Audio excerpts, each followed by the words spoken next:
রাস্তায় ফেলে যাওয়া নবজাতককে সারা রাত পাহারা দিল একদল কুকুর। মাশাআল্লাহ, আলহামদুলিল্লাহ। এই জন্য বলেন, আল্লাহ যাকে হায়াত দিতে চান তার হায়াত কেউ কেড়ে নিতে পারে না। আর আল্লাহ যার হায়াত কেড়ে নিতে চান তাকে সারা পৃথিবীর মানুষ তার 1 সেকেন্ডের হায়াত কেউ দিতে পারবে না। এই যে দেখতেছেন এই কুকুরগুলো নিরাপত্তা প্রহরীর মতন, এই কুকুরগুলো একটি ছোট মাসুম বাচ্চা নবজাতক যেই সদ্য মাত্র ডেলিভারি হয়েছে সেই বাচ্চাকে পাহারা দিচ্ছে।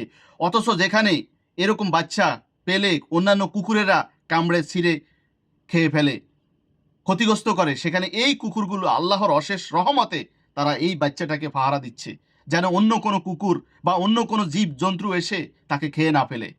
সকাল ভোর হওয়া পর্যন্ত এই বাচ্চাটিকে পাহারা দিয়েছে। কি মনে হয় এই ঘটনাটা শোনার সাথে সাথে যে আমার গায়ের প্রতিটা পশম দাঁড়িয়ে গেছে। সুবহান আল্লাহ। এই ঘটনাটা কোথায় ঘটেছে আপনারা জানেন?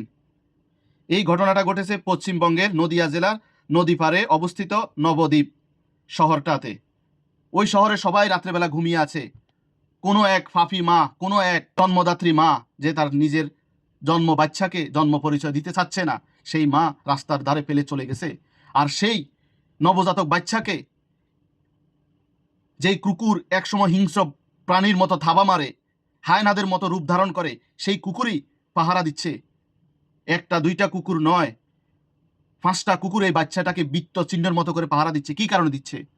কারণ তার ভিতরেও মনুষ্যত্ব বলতে কিছু আছে, দয়া আছে, মায়া আছে। আল্লাহ পাক রাব্বুল আলামিন প্রত্যেকটা সৃষ্টির ভিতরে দয়া মায়া দিয়েছে, এই কারণে সে পাহারা দিচ্ছে। সকালবেলায় ভোরের সূর্য ওঠার সাথে সাথে যখন মানুষ রাস্তার ধারে যাচ্ছে, তখনই দেখতে পায় এই দৃশ্য। দেখে সাথে সাথেই কুকুরগুলো সরিয়ে যায়, ছোট নবজাতক বাচ্চাকে মানুষ বুকে আগলিয়ে নেয়। আর বাংলাদেশে কি হয়েছে আমাদের? আরে কুকুর ছানা দেখলে তো এমনিই মানুষে একটু আদর যত্ন করে, তাকে একটু ভালোবাসা দেয়, বাড়ির কর্নারে জায়গা দেয়। যেই সব কুকুরেরা হয়তো মানুষের ক্ষতি করে, যেটাকে বলা হয় পাগলা কুত্তা, তো ওই কুকুর যেগুলো এই ধরনের আচার আচরণ করে, হয়তো তাদেরকে মারধর করে, তাদেরকে তাড়িয়ে দেয়। কিন্তু এই ছোট্ট ছোট্ট মাসুম কুকুরের বাচ্চাগুলো, কুকুরের ছানাগুলো কি অপরাধ করেছে? আপনার বাড়ির এক কোনায় এই কুকুরের বাচ্চাগুলো জায়গা হয় নাই? এই যে কুকুরগুলো এখন আপনার বাড়ির পাশে এসেই সৃষ্টিকর্তার কাছে সে বিচার দাবি করতেছে। আপনার হাজব্যান্ড যেই অফিসে চাকরি করে সেই অফিসের সামনে গিয়ে সেও বিচারের দাবি করতেছে। আজকে আপনার একটা ভুল সিদ্ধান্তের কারণে আপনার হাজব্যান্ডের সরকারি চাকরিটাও চলে গেল। দেখেছেন?